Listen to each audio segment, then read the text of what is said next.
All right, thank you, Jenny, and thank you, Ellen. That was a great speech. I mean, I worked with Ellen for 3 years, and as chief people officer, imagine having her as your chief people officer to enact a culture really very unique. It's amazing. So thank you. And this is my mom, Beatriz Land. She goes by B. Nice meeting you. And this is. And we're going to tell a story about reinvention, action, grit. You may have seen in the intro there that my mom was an immigrant. She is the oldest of 8. Came over from Mexico, out of the mountains of Monterrey, and amazing person, amazing stories. Her raising myself and my sister Carmen. She's raise your hand. She's visiting from DC, works for the CDC. So thank you for all your effort. And it is amazing. I mean, just growing up with my mom over the years, I know she was helped raise her siblings, her brothers and sisters, even as starting in the migrant farms and working her way up to selling tacos over the years and working at. That was before tacos were famous. Yeah, exactly. Yeah. She's going to add all the color commentary, by the way. And you'll see that. This is some amazing stories from that to running a liquor store to running cable, when the IBM running cables through IBM, Parkland Hospital. We were the first ones to set up the. Yeah, she was there when JFK came through the hospital. To Chilton Corporation, when I was probably 5 years old, 6 years old, she would come home with the stack of those punch cards, and that was the programming language of the day. And so I'm an engineer now, and but back then I was just using them to crayon on, so that was good. So from there even to being a lead investor, so she, working with investment communities, she would take us out, Carmen and I, with pretty large funds to Geneva, Switzerland and Cayman Islands for a month at a time. To learn how to swim. But imagine, I remember the teachers and the teachers like, you're gonna take her out for a month. Like, yeah, a month, okay. And it was a great experience. But then the 1980s crash happened and it all went away. You know, it just, we literally lost everything, almost lost the house. And, you know, my mom afforded Carmen and I a great suburban life. You know, we had everything we wanted. I mean, it was different. You know, we had tacos, my friends would come over, and eventually it was kind of strange, and I understand that's the culture, but eventually they're asking, hey, is your mom making tortillas? You know, we want to have your mom's famous tortillas. For the whole football team. Exactly. But that was the dark times in the late 80s when it happened, and you reinvented yourself. You exactly. Yeah. I needed to make money for my children. Yeah. I needed to pay the bills. You started a roofing business, and a hurricane came at the time. Yeah. We were at the suburbs of Dallas, and all the homes needed a roof. There was no one to do the roof of these homes. And I said, I think I could do this. Yeah. So I have four familiar people that were very good at that, but they didn't have no jobs. So I started knocking on doors. Can I do your roof? You have the materials here. Why they haven't done your roof? The water were coming in, families were crying. And I said, I could do this roof. How much did they give you? He says, well, they pay for the materials, but we have $1,200 to find someone to do the roof. Nobody wants to do it. I can do it. I knew how to set up the roof, and I have only 4 guys to do it. And I said, well, this is only 20 squares. I could do it in one day. He says, well, we have to speak with our insurance. I said, how much did they give you? $1,200. How about if I give you $200 back, rebate, and I'll keep $1,000? That's a deal. Man, I never was so happy to take $600 home. So I start going from door to door to door. Pretty soon I have the whole neighborhood making roofs. Yeah, and eventually you parlay that into doing a lot of commercial roofs, and we'll get that here in a second. But there's some great stories there for like doing all the Marriotts around the country, taking large teams on planes. But I want to start. So when you see all these things as a child, right? and you don't think about it. But when you're an adult, you reflect on that. And I think, man, my mom is like going from just amazing journeys in her career and helping us to get to where we are today. But I wanted to ask you, like, tell me a story about your childhood and maybe something that had an impact for you. How did it start? Like, what really motivated you? Watching my uncles building furniture. I wanted to know what the chisel was. And my uncle says, you get a chisel, you get a hammer, and we're going to build roses in this piece of wood. So I was intriguing about these chisels and these hammers. And I said, one day when I grow up, I want to start doing this. And this is in Monterey? Yes, this is in Monterey. That was when I was about 7 or 8 years old. Right. I got the opportunity to visit the village. It's in the foothills of the mountains in Monterey. I mean, community well water, no sewage. No toilet. Yeah. And no toilet paper. Yeah. It's amazing to we come have there. Plenty of tortillas and beans. But our family ran the mercado, though. So once a week, someone would come in with a big block of ice. And that was for the week, and they would throw in cervezas and Coca-Colas, and they would, my great-grandmother. My grandmother and my grandfather always have a market to sell, so I was always very entrepreneur to sell anything they have in the store, and to count money. Yep. So I said, one day when I grow up, I'm going to do the same thing. Yeah. So I started learning how to read. Later on in life, I started learning how to read plans. What was a square on the roof? How many squares we have in this room? And so that's how I started doing my roofs. Then later on, I went into commercial. Yeah, I do want to ask about that, because I know it was when I was in high school. It was pretty dark. You started this roofing company by just driving around and knocking on doors and hustling. But there was a time, and you had the company was called BBC Roofing, Beatrice Carmen. No, I needed to get a license, and I needed to be registered in the city. Yeah. And I find out I was the only. They asked me, you must be the only woman in Dallas that wants to do this nasty work. And I said, I can do it. He says, well, here, take a test. I took the test. It was a mathematical test. That was before computers. So I have to carry my own little tablet, a pencil, and start figuring it out. What was this number? So on what was a square? How many shingles does it take a square? How many nails? And I pass it. And pretty soon they tell me, gosh, well, Mr. Therrelson, later on in life in the commercial business, he says, you're the only Hispanic minority receiving the license for commercial roofing. Yeah. but back up, because this is a great story. All right, I'm in my late 20s. I'm busy. I'm in Silicon Valley, and she's traveling all over the world in planes with big groups of teams to build these Marriotts. And I'm just like, you're going where? And I didn't. Now, later in life, finding out, okay, you're building residential homes. These are 1,000 square foot homes. It's nothing. I mean, you can do them in a day, a couple of guys. But how do you convince the head of architecture, head of construction, that I want to do your Marriott roof? Like, how does that first conversation go? Our first conversation was that I figure I have 8 men to work for me. They needed money to support their families. That was the end of those homes. So I spent about maybe 3 days, 48 hours looking around Dallas and all the big highways to see new construction. And I said, no, I don't stop on that one. No, I don't stop on this one. I'll stop on this one. This one is going to be a big hotel. And there's about 200 square feet on that hotel. Okay, I know how to do it. I walk in, like walking into this room. I don't know, none of you. I sit on a corner. My phone keep ringing and ringing and ringing.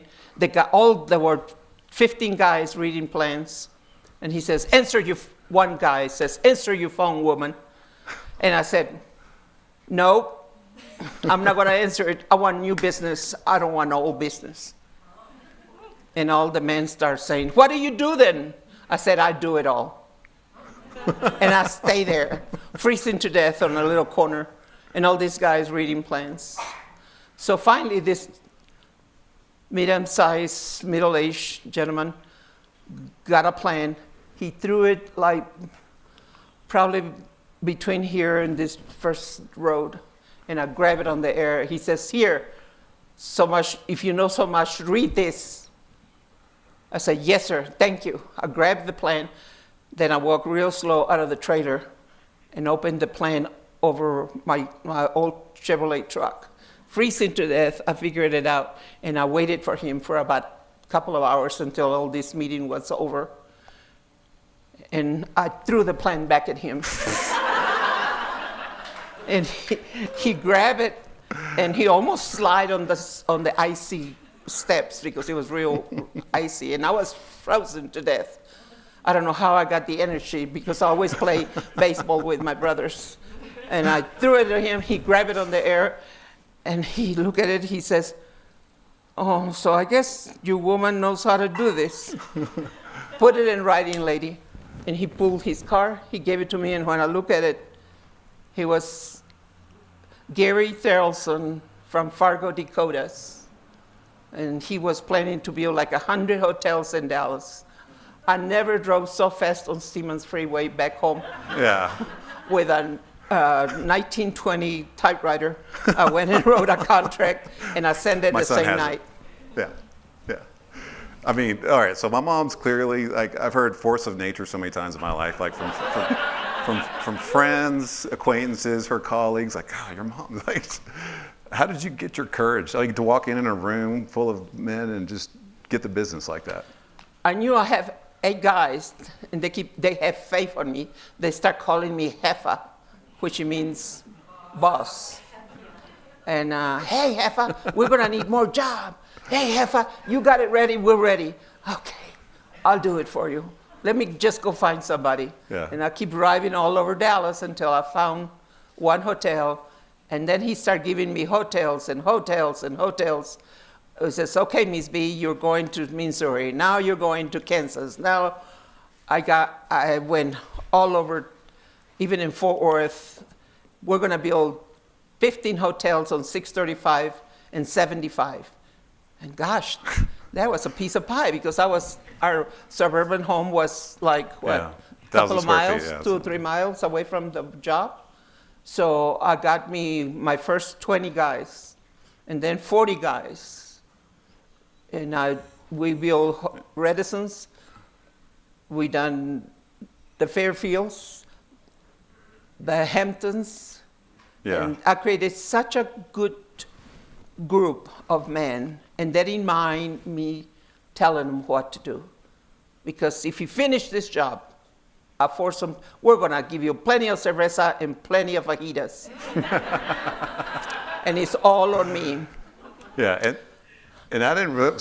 She has a huge notebook of just pictures of all North Dakota, and they're in the snow, and she's working the crane, and like putting piles of bricks in different places and roof shingles on the roof in the snow. And your men are like gone for months, and there's no. I mean, you're the only woman, but I'm the only woman in there. How did you keep them motivated to go away from their family for months at a time? And there was every job. If they finished the job on every Friday, I'll buy them some free food and free drinking.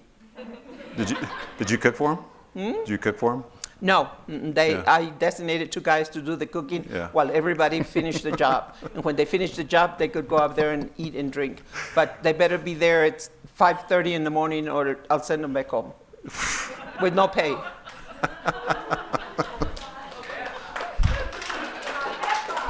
I know. And then when Mr. Therrelson created a good, he knew I was so motivated. And if he asked me to be at 4 o'clock in the morning in Waco, Texas, because I was 100 miles from Dallas, I'll leave home at 3 o'clock in the morning before I could send my little boy and my little girl to school. And I said, I will go to, I was building a Redison Inn in Waco. And there were 380 squares. And by that time, I have to have 40 men. My brain was going, my right brain was going, I need 20 men on one side and 20 men on the other. So I need 2 forklifts to lift up material. I would always drive one.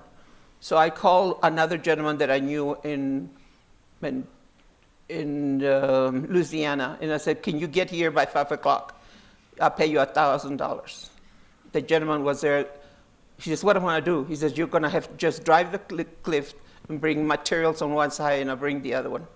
Mr. Therrelson arrived, the CEO, and he says, "I need this roof because the bad weather is coming. I need it today." And I walked into the trailer when he was talking. I said, "I bet you $1,000 I'll do it today." I pulled my only $1,000 that I own in my life. I put it on the table. I said, "Where's your 1,000?" And he says, he looked at me and, "Okay, I'll write you a check." He wrote a check. And the superintendent says, "Here, you hold the money." So I went outside. He says, "Oh, Jesus, I want to finish this." And so that's when I called my friends in Louisiana. They got here at 5 o'clock in the morning. And then I put 40 men on one side, 40 men on the other, and we started lifting up materials. The roof will go like this, because and all hand that nail. And when he's finished, he said, "Okay, I'll see you all at the bar." So everybody went to the bar. But I keep saying, "Oh my God, I think that guy is not going to have the $1,000. And I have to pay all the beer and all the food." So I stay there until about 10 o'clock. I'm not a drinker, so I don't go to bars, but I still walk in at 10 o'clock at night. And I went to the bar, and I said, "Okay, I'll pay the tab, give beer to the guys, as they already got a big bill." And I said, "Where's the boss?" He says, "He's up there on the corner." And I said, "Where's my $1,000, Mr. Therrelson?" And he said, "Yeah, you did finish, I heard. Here it is." So Yeah. I know. Carmen, this is what we grew up with, and it's amazing. And you would challenge us all the time, too. And Brian, you better bring some good grades. Yeah. When he was at Southern Methodist University in Dallas, this is your only chance to graduate from that. And now even my grandsons. Yeah, well, when Carmen got the brain, she's a post-grad at Tulane and now doing CDC work, so I'm just trying to keep up. And Carmen always, she wanted to come to UNM, attend UNM in New Mexico. This, "I'm coming with you." So I moved here while Carmen was attending UNM. She graduated in UNM. Then she attended Tulane University. Yeah. Now we walked in here, and I didn't realize, but 30 years ago, you two were here, and they were talking about, "Oh, we used to go flamenco When she dancing." was in college, Yeah. I would walk her into all the clubs, and and I would not let her go alone until she finished college. That was her goal. Yeah.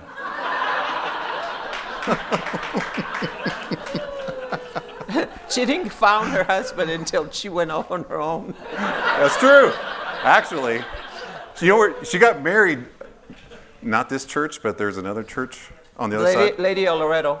Yeah. When she was freshman in college, she walked in here and she says, "Mother, I'm gonna get married in the church." I said, "You have to find a boyfriend first." Was that Carmen 10 years ago or what? Somewhere around there too? Yeah, that's awesome. She married a beautiful man. He's in Navy. Yep, Navy. He was acting Chief Information Medical Officer for the Navy in D.C. Mom, if you could change anything on how kids are raised today, what would you recommend? My goals is, the way I raise my children is give them lots of love, lot of attention. Yep. Our children are the future of this country. So I put all the motivation that I could and love to my children so they will be successful and be sure that I was with them at all times. Yeah. It was love, and it was also a lot of just, "Brian, go get it," Go get it. Go get it. Or you don't get it. Yeah. And Carmen and I are super introverts. I remember as a kid in the back of the line, always the back of the line, whether it be sports or anything, just get in front of the line. Just, what are you doing, boy? Just do it. Yeah. So and through the years, I I came to New Mexico. Now I'm retired. I work for the state, and then I retire from UPS.